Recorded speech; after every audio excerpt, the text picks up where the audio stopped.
ان اللہ لا يستحيي ان يضرب مثلا ما بعوضة فما فوقها فأما الذين آمنوا فيعلمون أنه الحق من ربهم وأما الذين كفروا فيقولون ماذا أراد الله بهذا مثلا يضل به كثيرا ويهدي به كثيرا وما يضل به إلا الفاسقين ان اللہ لا یستحیی ان یضرب مثلا ما بعوضۃ فما فوقها، اللہ تعالیٰ کو تو اس میں کوئی جھجک نہیں ہے، کوئی شرم نہیں ہے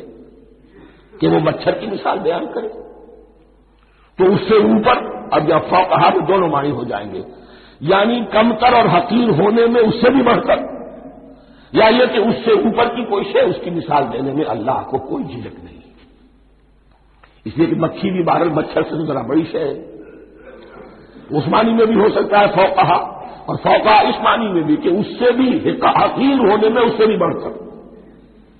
فَأَمَّا الَّذِينَ آمَنُوا فَيَعْلَمُونَ أَنَّهُ الْحَقُّ مِنْ رَبِّهِمْ، تو جو لوگ صاحب ایمان ہیں وہ جان لیتے ہیں کہ یہ حق ہے ہمارے رب کی طرف سے۔ وَأَمَّا الَّذِينَ كَفَرُوا، اور جنہوں نے کفر کیا ہے، فَيَقُولُونَ مَاذَا أَرَادَ اللَّهُ بِهَذَا مَثَلًا، یہ کیا مثال اللہ نے دی، کیا ارادہ ہوا اللہ کا اس مثال کے ذریعے سے، دانت بہت چڑھا رہے ہیں،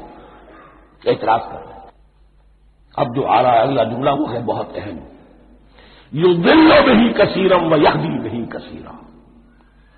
اسی کے ذریعے سے اللہ بہتوں کو ہدایت دیتا ہے اور اسی کے ذریعے سے بہتوں کو گمراہ کرتا ہے۔ معلوم ہوا کہ ہدایت اور گمراہی اور ہدایت اور ضلالت انسان کی سبجیکٹو کنڈیشن کے اوپر دار و مدار ہے اس کا۔ آپ کے دل میں خیر ہے، بھلائی ہے، نیت صحیح ہے، طلب ہدایت، طلب علم، اس میں آپ سچے ہیں، آپ کو ہدایت مل جائے گی۔ دل میں زیغ ہے، کجی ہے، نیت میں ٹیڑھ ہے، فساد ہے، تو اسی کے ذریعے سے اللہ آپ کی گمراہی میں اضافہ کر دے گا۔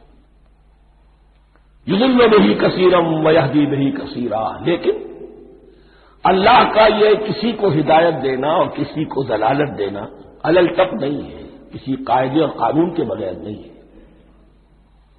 وما یضل بہ الا الفاسقین، نہیں گمراہ کرتا وہ اس کے ذریعے سے